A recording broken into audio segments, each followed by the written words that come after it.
All right. Well, let me begin with a couple of apologies. One is that I've stepped in at the very last minute, so I've tried to put something together on my way back from holiday. It's not exactly scribbled on the back of an SAS cocktail napkin, but it's close to it.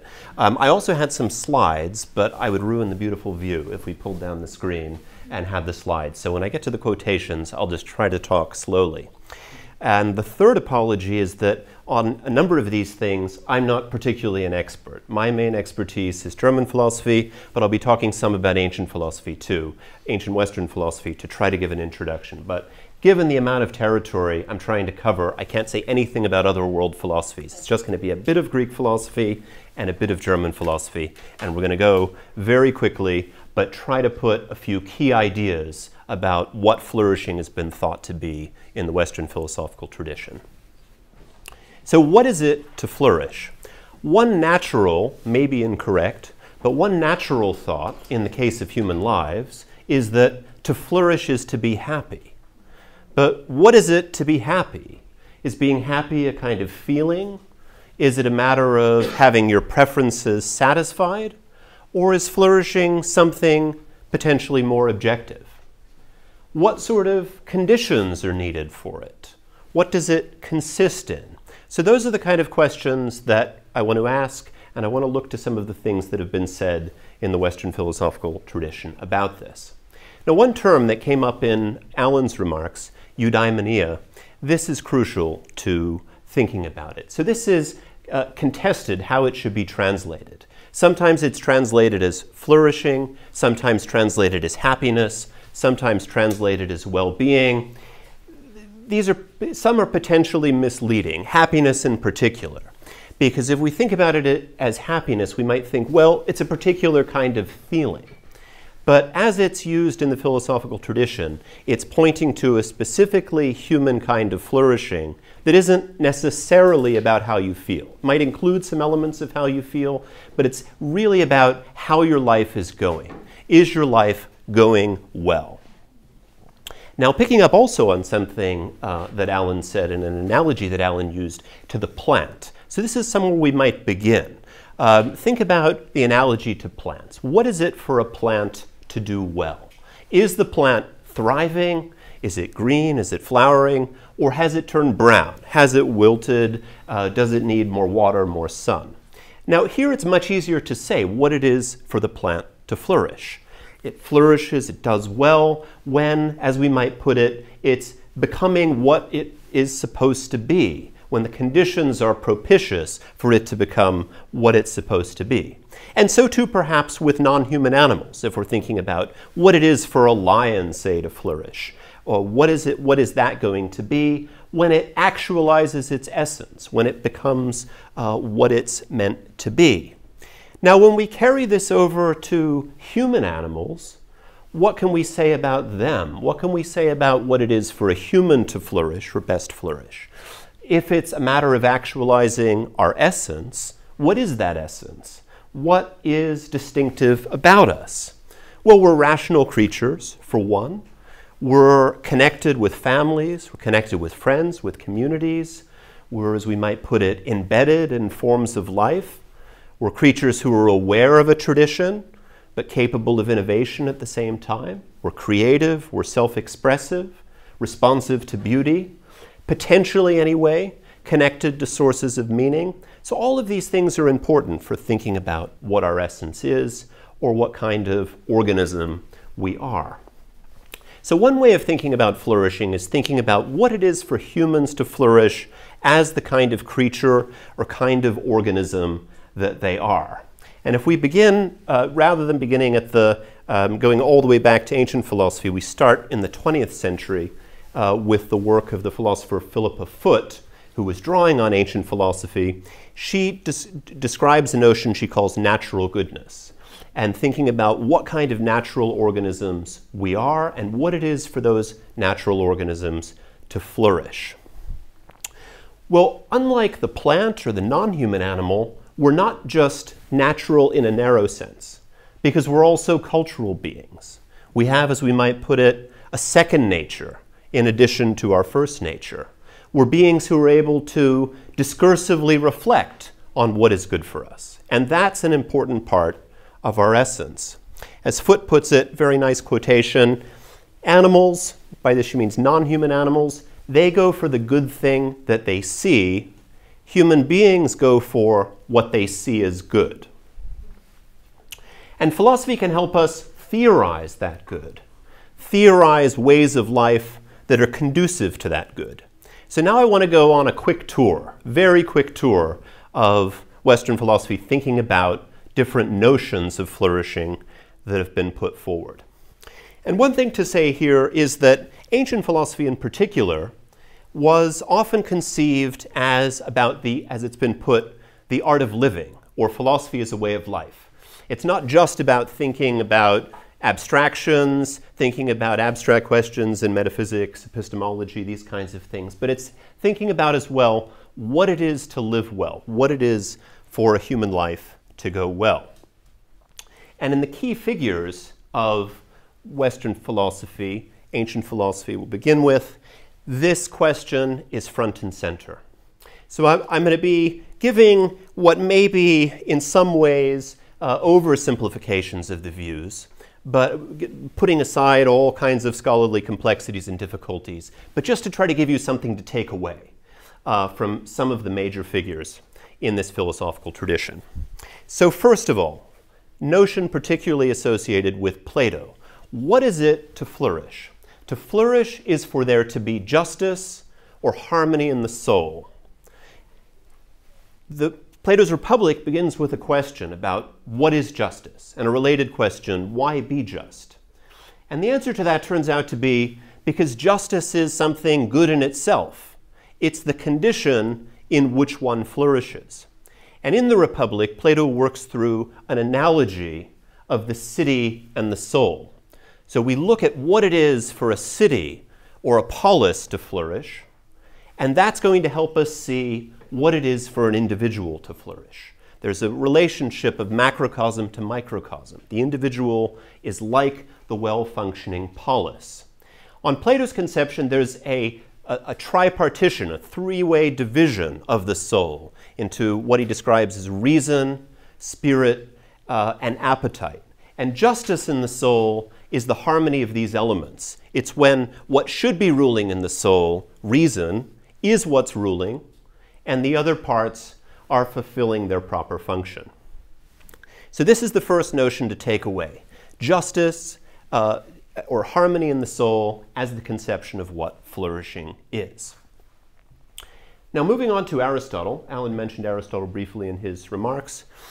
On Aristotle's view, flourishing is activity in accordance with our function. Now Aristotle in the Nicomachean Ethics is not doing what we would think of today in contemporary philosophy as the standard work in moral philosophy, of giving us specific rules or principles we're supposed to live by. He's instead concerned with outlining what it is to live well. And flourishing for him is the highest good.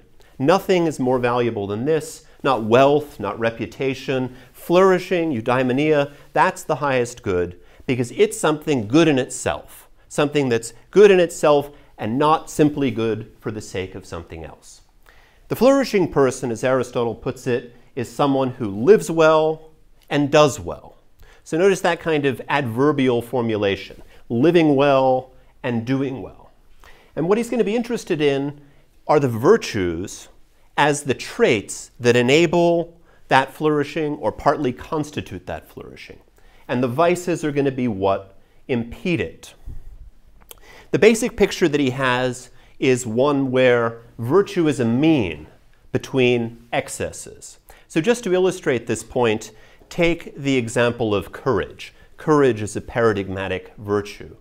Courage is having fortitude in the face of danger that you face. But it's not being foolhardy in rushing into danger, and it's not being cowardly in the face of danger either. It's a measured response to what you face. That's the basic picture of virtue that Aristotle's working with, and then the excesses, the extremes, those are the vices. Now, many of the things that Aristotle will describe as virtues can often surprise us. So he talks about things like courage and more familiar virtues, but also being witty. That, for Aristotle, is a virtue, because it's what he sees as another important trait that enables your flourishing. Or another example is describing someone who undertakes public spirited activity, maybe outfitting, equipping a trireme for the city. And you will do this not in a way that's kind of overly showy, but not in a way that's stingy or parsimonious either. You will do it just at the mean. Now, Aristotle says the highest form of flourishing is the life of contemplation. Now, you might think unsurprising that a philosopher would say this, but he does have reasons for thinking this. He thinks what we fundamentally are rational beings, and we most fully actualize that in the life of contemplation. So we have Plato so far, justice, harmony in the soul. Aristotle, flourishing is activity in accordance with our function. The highest form of the flourishing life, the life of contemplation. Now, following Plato and Aristotle, we have the Hellenistic tradition in philosophy, primarily skepticism, Stoicism, Epicureanism. Very briefly, starting with skepticism, flourishing is conceived as a kind of tranquility. This is translating the term ataraxia. That's a state of calm, a state of removal of disturbance. For the skeptics, they think people who are, one gloss, smart and energetic, these people are troubled when they look to the world. They look to the contradictions in things. They think, what should I believe?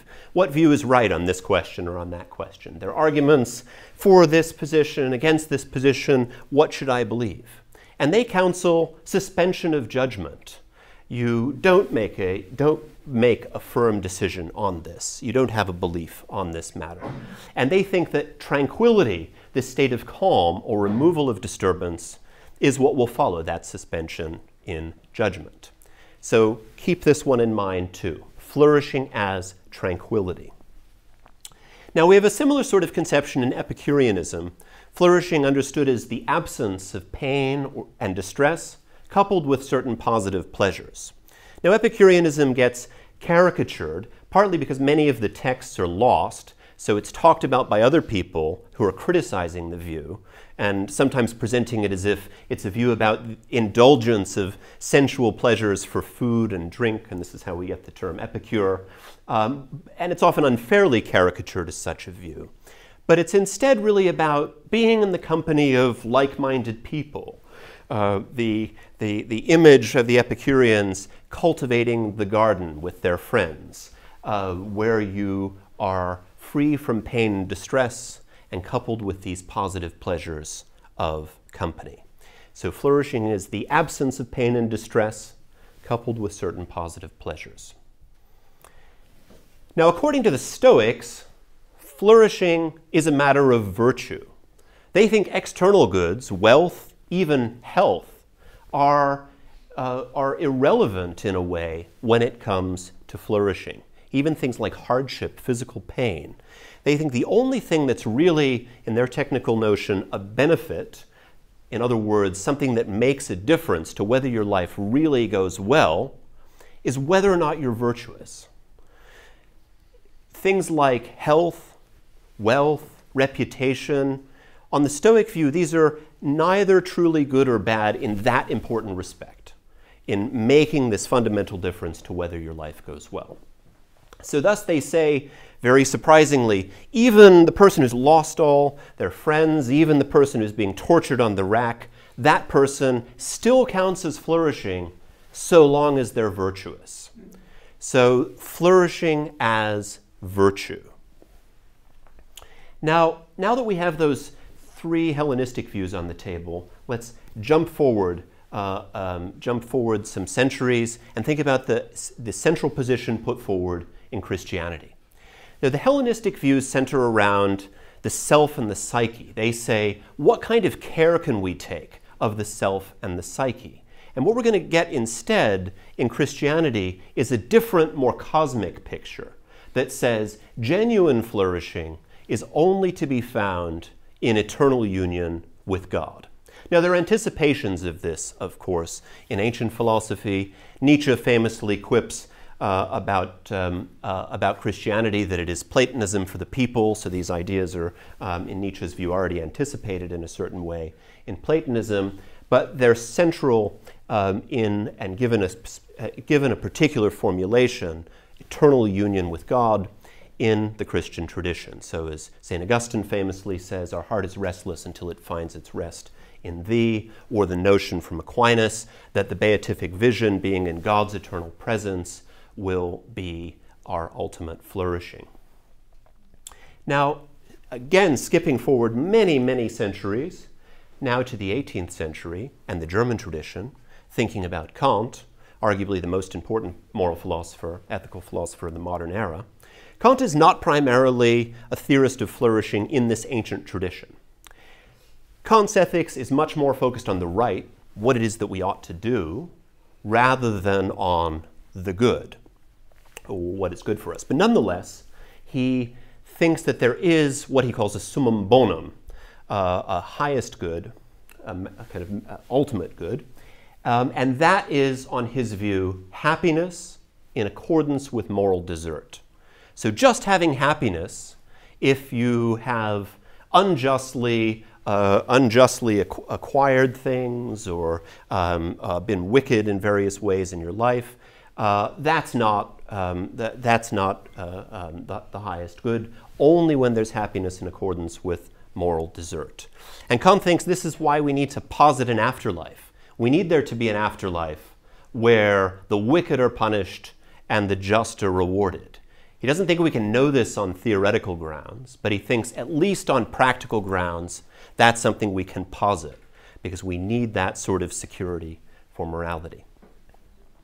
Now, a much more pessimistic view we get from Schopenhauer a few decades later. Schopenhauer, in fact, says it's better never to have been born. Life is a pendulum. This is his famous image. Life is a pendulum oscillating between pain and boredom.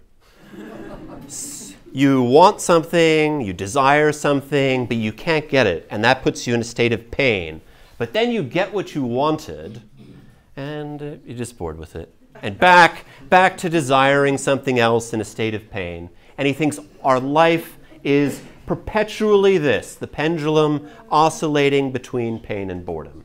And we can't flourish as the sort of beings we are, the sort of embodied, desiring creatures that we are, because we're constantly in this cycle of suffering.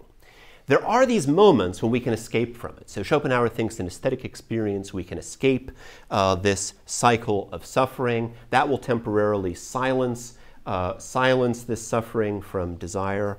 And so too we can, if we are fortunate enough, have a kind of ascetic renunciation of our desires. Not something we can consciously engineer, but like a kind of grace, we can enter a state of aesthetic renunciation where we're no longer pained by these desires. So to the extent on Schopenhauer's view that there's anything approaching flourishing, it would be this condition of desire-free tranquility. So maybe briefly an aesthetic experience, maybe in this condition of ascetic renunciation, if we could achieve it. Now, Schopenhauer's great antipode is Nietzsche, who vehemently rejects this pessimistic conclusion. A flourishing life, on Nietzsche's view, is one that's inevitably going to include some suffering. Thinks trying to have a flourishing life without suffering just makes no sense. Now, I'm not going to say that much about Nietzsche because Toby's going to be talking about Nietzsche next, but I'll just give a few brief remarks to set Nietzsche up as someone who's questioning some of the ideas we've talked about so far. So on Nietzsche's view, we shouldn't think the flourishing life will be completely free from suffering. We shouldn't think the flourishing life will be a life of complete tranquility. Nor should we think the flourishing life is simply the life of virtue. And that's because on Nietzsche's view, we're at the whim of contingency. Terrible things can happen to us that are outside of our control, and they can make our lives go very, very badly. And just because we're virtuous isn't going to help us have a flourishing life or guarantee that we have one. Nor is it, the flourishing life on Nietzsche's view, the one of pleasure. And this is perhaps where he's most stinging. He says in Twilight of the Idols, the human being does not strive for happiness, only the Englishman does that. Or as he says in Beyond Good and Evil, whether it's hedonism or pessimism, utilitarianism or eudaimonism, here using eudaimonism in a rather narrow sense, all of these ways of thinking that measure the value of things in accordance with pleasure and pain, which are mere epiphenomena and wholly secondary, are ways of thinking that stay in the foreground and naivete. Now, Nietzsche famously gives us an image of what it would be like just to be concerned with pleasure, be concerned with satisfaction, happiness in a narrow sense. And this is the image of what he calls the last man, presented in Thus Spoke Zarathustra. The last man is something that he wants us, I think, to recoil from, but also maybe to recognize a bit of ourselves in. So I'll read this very famous quotation from Zarathustra. Nietzsche says, or rather this is put in the voice of Zarathustra, his character. Alas, the time is coming when man will no longer give birth to a star. Alas, the time of the most despicable man is coming, he that is no longer able to despise himself. Behold, I show you the last man. And then the last man speaking. What is love? What is creation? What is longing? What is a star? Thus asks the last man, and he blinks. The earth has become small, and on it hops the last man, who makes everything small. His race is as ineradicable as the flea beetle. The last man lives longest. We have invented happiness, say the last men, and they blink. They've left the regions where it was hard to live, for one needs warmth. One still loves one's neighbor and rubs against him, for one needs warmth. One still works, for work is a form of entertainment. But one is careful lest the entertainment be too harrowing. One no longer becomes rich or poor, both require too much exertion. Who still wants to rule, who obey? Both require too much exertion. We've invented happiness, say the last men, and they blink. Now, that sort of image of happiness as just a kind of pleasant sensation or experience is given a nice formulation in a thought experiment in the 20th century put forward by the philosopher Robert Nozick, who in Anarchy, State, and Utopia gives us an example of a thought experiment to think about that he describes as the experience machine. So the experience machine is something you could hook yourself up to that just supplies you with very pleasant sensations. And you're supposed to ask yourself, well, would I just want to be hooked up to a machine that gave me pleasant sensations, that gave me a feeling of well-being and happiness? And what most people say in response to that, maybe you have a different opinion about it, what most people say in response to that is, it really matters that we're genuinely connected to reality, to encounters with other people, to real sources of meaning. We don't just want a succession of experiences, however pleasant they may be or however subjectively happy we may feel. Now, according to some, flourishing is a matter of having your desires or your preferences fulfilled. And for those who don't like the idea of anything like objectivity in the domain of ethics, this might be attractive. Appealing to this sort of satisfaction of preferences might make it seem like it's more tractable. Okay, we can figure out what's good for people. We just ask what they prefer. We can ask in a kind of economical vein, what would they be willing to spend money on? What would they be willing to buy? But I mean, what if what you want is just to sit on the sofa, get high, eat crisps, watch daytime television, or you only ever want physical pleasures or only ever want the accumulation of money, nothing else? Do you really flourish if you satisfy those desires, even if those are the desires that you have? Well, I think someone like Nietzsche would say, most certainly not, and so too in the ancient tradition. It matters that we have meaning in our lives too, and I think that's deeply important for thinking about human flourishing. A plant is something that can simply grow, and lions can simply roam. But humans need something more. They need for their lives to be meaningful. Now, that's not all it is to flourish, but that's an important component of it, I think. So just to wrap up now, to draw together some of these thoughts. To flourish, following Aristotle, is to live well and to do well as humans. How you feel, that's something that matters, but it's not everything. Feeling pleasant, that isn't sufficient for flourishing. Feeling happy, that isn't sufficient for flourishing. Nor is being virtuous. Matters, but it's not everything. And so too is getting what you want and getting what you desire, but it's not everything that matters either. Probably flourishing requires a level of physical and emotional well-being, but that's not everything either. To flourish is, in large part, and this is the thought I want to leave you with, to be connected with important sources of meaning and to be engaged in meaningful activities. So we need a minimal level of physical and emotional well-being, but we need to be connected with important sources of meaning and to be engaged in meaningful activities. And that's a broadly Nietzschean-inspired thought that I want to leave you with. Thanks.